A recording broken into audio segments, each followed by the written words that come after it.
I'm expanding the chicken coop. I'm working on that now. Hope to have it done this weekend, but it's already 2:30 on Sunday, so see how it goes.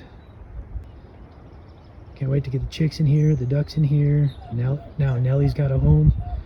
Everything's coming together. Hey everyone, this is Jason.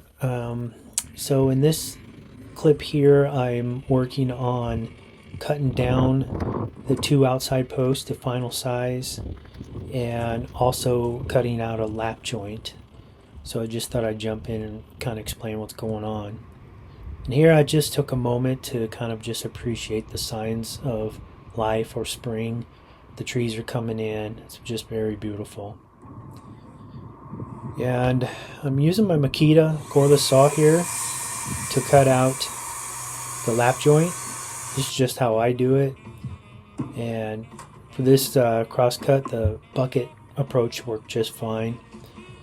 Now I do eventually get a ladder, and you'll see that coming up, just so I could get the top of it. So it's cut down to size now. Now I'm moving on to the lap joint, just so my cross beam can fit in there. And those were 4x4s, so I'm going 2 inches deep. And this is after this cut, this is where I go to get my ladder. Yeah, I can do this 2 side cuts. Here I'm just taking the plunge cut approach. Instead of coming from the top, I'm kind of starting downward and applying a plunge cut. Then I'll switch over to do the other side and get these two posts done. Now,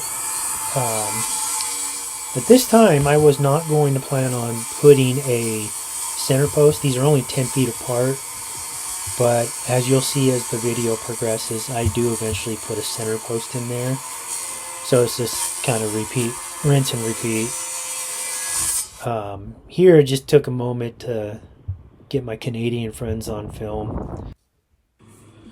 Thank you. Okay, so I had the missus go get me a handsaw here to finish up these lap joints. Not much to it. That's why I like the plunge cut and doing whatever I can with the circular saw. It really makes cutting the rest of these lap joints out fairly easy with the handsaw, especially if you have a sharp handsaw. So yeah, we're just getting ready to accept the beam.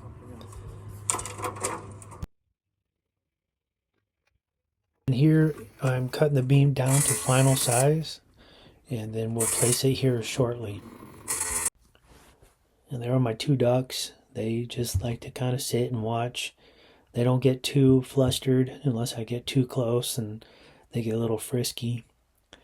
But then I also have two hens, and one's a black Asian and one's a comet, and they never get frisky. They're just chill. So they just kind of walk around and they watch me and probably wait for me to throw them some grains or something. But alright, so now I'm just hogging out some material for the lap joint that'll fit on the post. Not much to this, just a bunch of cuts. And then you clear out that the waste. And I eventually do ask my wife to go get my mallet and chisel to help me with that process. So yeah, that's about it on this clip here. Can you go to the top of the barn, grab my wooden mallet and my big chisel? Alright, can you go to the bottom of the barn in the shop?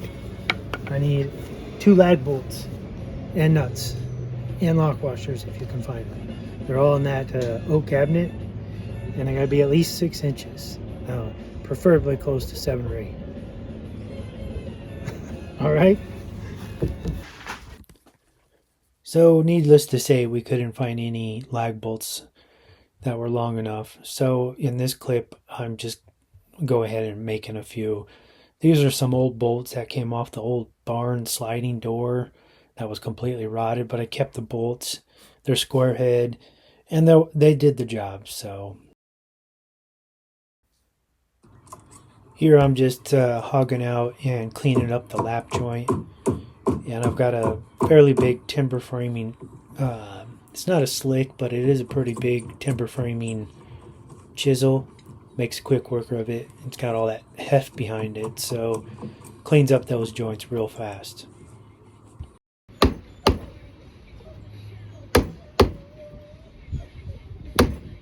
Nelly, we are right here. All right, time for a break.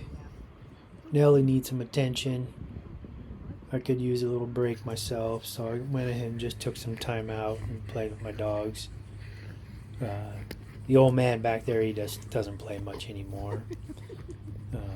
Nelly, she never has enough, so it's fun. It's a good time. There goes Ivan.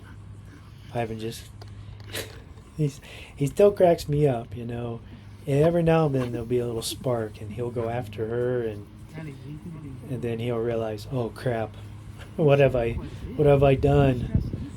He realizes he bit off too much than he can chew, and just goes and lays down. But yeah, he's still hanging in there with us, for being a big dog and having some spinal issues.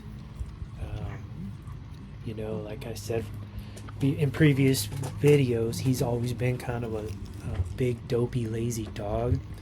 And I think that's really kind of extended his life.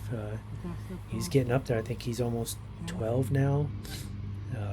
And he's one of those king shepherds. And they're big. And they tend to have problems later on in life. Okay, so back to it. The dogs got their playtime in.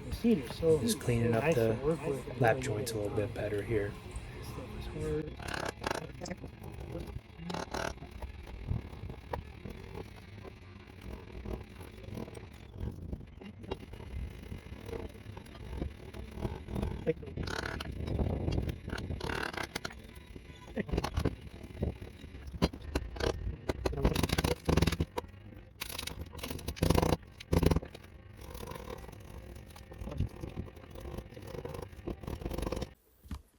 Okay, so I have the beam in kind of a rough cut stage, and here I'm just kind of fine tuning everything, making sure the beam is level from post to post, taking a 16th out here, 16 out there, and then of course drilling and tapping, or I'm sorry, just drilling the holes out.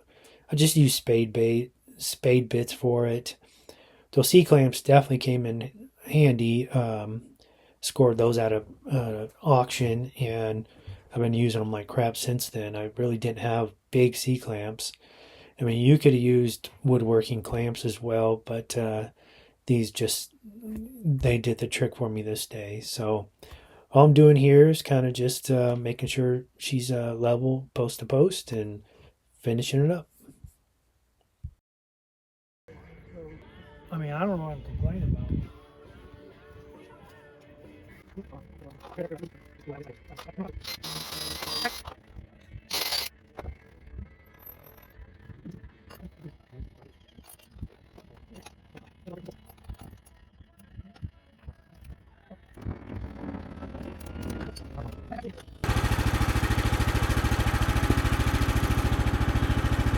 Well, good morning.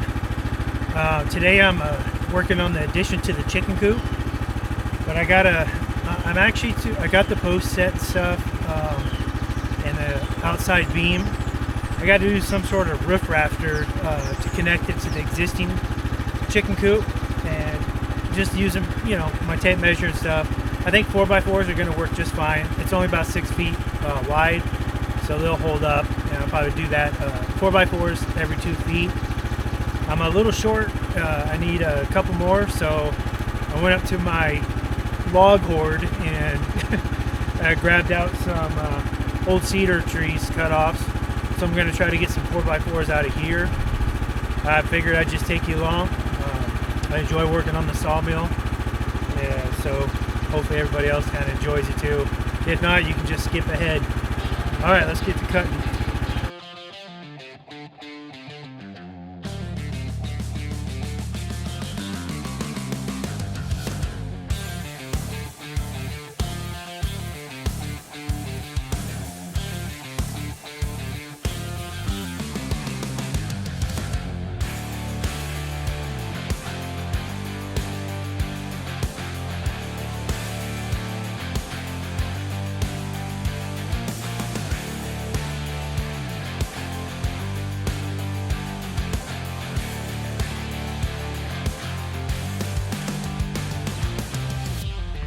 Okay, I should have everything I need. You may have seen me fidgeting with that a little more than usual. That's just because in my neck of the woods, the cedar trees don't always grow straight. So you got to flip it a few times to, save as much heartwood as you can. And most of these trees, excuse me, all that sawdust. Most of these trees came from the alongside the road, and we actually do have above ground power lines still. So I don't know, every year or two, believe it's the power company, probably a subcontractor, would come out and they would top them off so they wouldn't obviously interfere with the power lines. So, and it used to shade our road real bad, and so much so that when my kids were small and riding the bus, when the bus stopped, it couldn't get back going again. So I took out probably at least 50 to 75 trees, just so that they wouldn't impede the fire or the power lines, and so that the sun can get on the road. And it's just been a night and day difference, literally. The sun reaches it, all the snow melts off now and the ice. But you know, it probably is pretty straight until about 14, 15 feet. And for whatever reason, the trees just started doing this. Maybe it's just because they were being topped off. What I was cutting off was the top part of the trees that I took down. So after that 14 feet or so, they just kind of lean one way or another. They're still fine, especially for a chicken coop. I mean, I wouldn't do fine carpentry with them or anything like that, or even a deck. But for a chicken coop, they'll be just fine. But that's why I was kind of flipping it. I was trying to get as much of that heartwood as possible, so cutting off that sapwood. I'm still milking that blade there because I'm getting down. I think I have 2 left. I really got to set up some sort of sharpening jig so I can sharpen my old blades. Woodland Mills, I'm sure their sharpeners are top notch, but for now, I'm not doing this for a living, so I have a hard time justifying the cost. But maybe when I go to retire, which may be sooner than later, that might be an investment. If I sharpen 10 blades, it'll pay for itself. 10 customer blades. Or if I bring wood here to mill up for customers. Yeah, blue jays say hi. Yeah, the birds are out. It's just so nice. Spring is here. It's going to be a little warm today, but it's very nice. So anyways, that's why I was flipping it out. So now let's go back to the chicken coop, duck coop, whatever you want to call it, and get to work.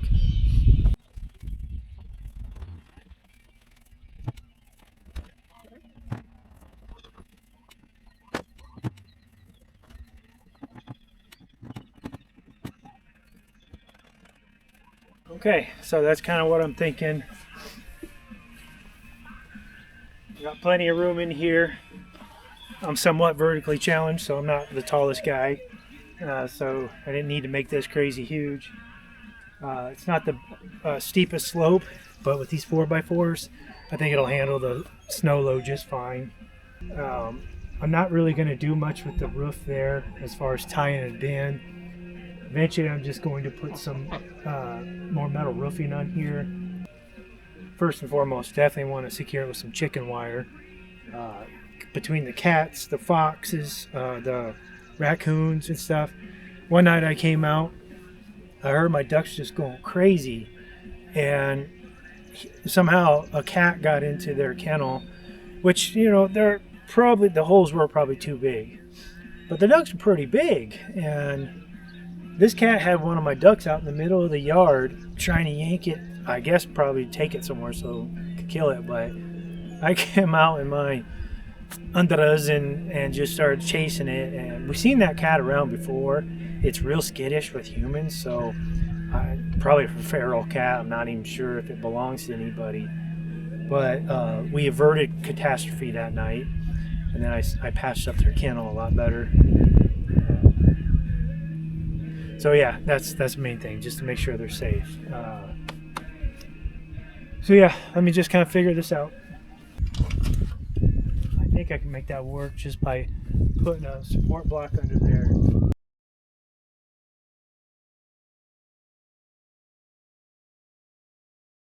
Yeah, I think that'll work. They're going to be around 2 feet on center, whatever the math works out. I mean, it should be about 10 feet long, so it should be work out just fine.